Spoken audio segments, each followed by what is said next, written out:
Allez, salut à tous et bienvenue pour cette vidéo. On refait un point rapide sur les classements WTA et ATP. On a terminé cette quinzaine de l'Open d'Australie avec, après chaque tournoi du Grand Chelem, pas mal de chamboulements dans les classements WTA et ATP. On va commencer par les dames, honneur aux dames, avec bien sûr cette victoire en finale de Madison Keys qui remporte son premier titre du Grand Chelem. En battant la tenante du titre, la double tenante du titre, Sabalenka, qui n'aura pas pu malheureusement faire la passe de 3. Et la tête de série numéro 19 qui enchaîne une belle quinzaine et je dirais même plus 3 semaines de tournoi puisqu'elle avait remporté un tournoi avant cette quinzaine à Melbourne. L'américaine qui va retrouver son meilleur classement en carrière, vous allez le voir dans un instant avec le classement mis à jour ce lundi 27 janvier avec l'américaine qui retrouve son meilleur classement en carrière. Elle qui avait déjà grimpé de plusieurs places avant l'Open d'Australie, elle reprend encore 7 places supplémentaires. Donc pour désormais occuper la 7e place au classement WTA. Vous le voyez, la belle montée en puissance de l'américaine qui a remporté son premier titre du Grand Chelem. Pas de changement dans le trio de tête. La finaliste Sabalenka qui garde bien sûr la place de numéro 1 mondiale. Numéro 2 Iga Swiatek qui avait justement été battue par l'américaine Madison Keys. Et Coco Gauff l'américaine pour le trio de tête. Jasmine Paolini qui garde sa 4e place. Rybakina donc qui gagne 2 places. Pegula qui reste 6e, 7e Madison Keys, donc on l'a vu, Zheng, la finaliste de l'an passé qui a chuté très tôt dans le tournoi, qui perd 3 places, 8e désormais, Navarro qui perd 1 place malgré son tournoi plutôt correct, et Baudouin qui fait un beau parcours, qui a cet Open d'Australie, qui retrouve le top 10, qui gagne 2 places. Si on regarde le top 10, vous avez 4 joueuses américaines, Coco Gauff à la 3e place, Jessica Pegula et Madison Keys, et à la 6e et 7e place, et Emma Navarro à la 9e place.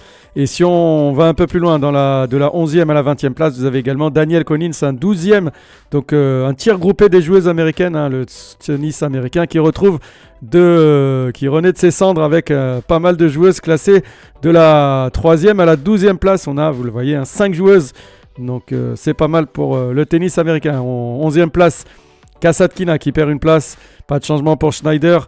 Krejcikova qui chute de 5 places.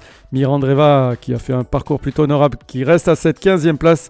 La brésilienne Beatriz Haddad Maia plus 1 place. Vekic plus 2 places. Kalinskaya moins 2 places. Et on a Mukova et Putintseva qui réintègrent le top 20. Putintseva qui a fait plutôt un bon tournoi. Voilà pour le classement des femmes. A noter que chez les Françaises, le tennis féminin, il faut aller au-delà des 50e places pour voir les premières joueuses classées au niveau tricolore.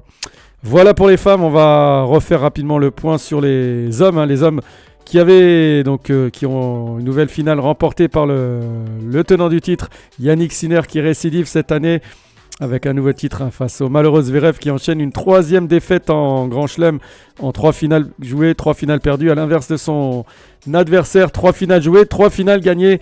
Le numéro 1 mondial Yannick Sinner qui honore son statut et qui remporte la finale assez facilement, on va dire, malgré la petite alerte qu'il avait eue en finale. Bon, visiblement c'était pas méchant. Et on va le voir au classement chez les hommes avec pas mal de chamboulements, surtout dans la deuxième partie. Vous voyez, entre la 11e et de la 9e à la 20e place, toutes les places ont été modifiées. Pas de changement dans le trio tête. Yannick Sinner qui devait de toute façon garder sa place du numéro 1 mondial, quel que soit le résultat de l'Open d'Australie. Le finaliste Zverev, 2e place, et Alcaraz, 3e, donc le trio tête qui conforte sa place avec l'américain Fritz. Casper Ruud qui regagne 1 place au même titre que Novak Djokovic.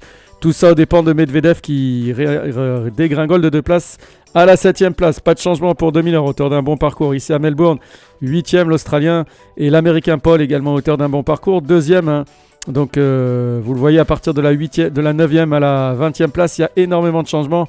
Et à noter, on a parlé du tennis américain chez les femmes, c'est pas mal aussi chez les hommes, vous le voyez, les Américains qui occupent la 4e, la 9e place, la 14e place et la 18e place. Donc on a 4 joueurs américains dans le top 20. Paul plus de places à la 9e place, Rublev qui a chuté d'1 place, Dimitrov d'1 place également, Rune 1 place, Tsitsipas moins 1 place, Shelton qui fait la plus belle progression de la semaine dans le top 20 avec plus 6 places pour le demi-finaliste américain, Hugo Humbert qui rétrograde d'une place, Draper plus de places, Moussetti moins 2 et donc Tiafoué l'américain moins de places. Arthur Fils qui réintègre le top 20 à la 19e place grâce à 2 places gagnées. Et enfin Karen Kachanov moins 1 place. Donc vous voyez, on a dans le classement des Français, 2 Français à la 15e et à la 19e place. Voilà pour le classement ce lundi 27 janvier post-Open d'Australie 2025. On va se retrouver bientôt pour les prochains tournois, notamment Rotterdam et la tournée du Moyen-Orient, notamment avec les tournois de Dubaï et Doha. On se retrouve bientôt sur la chaîne pour les lives commentés. Merci de m'avoir suivi. N'hésitez pas à mettre un petit like et à vous abonner. À bientôt. Ciao.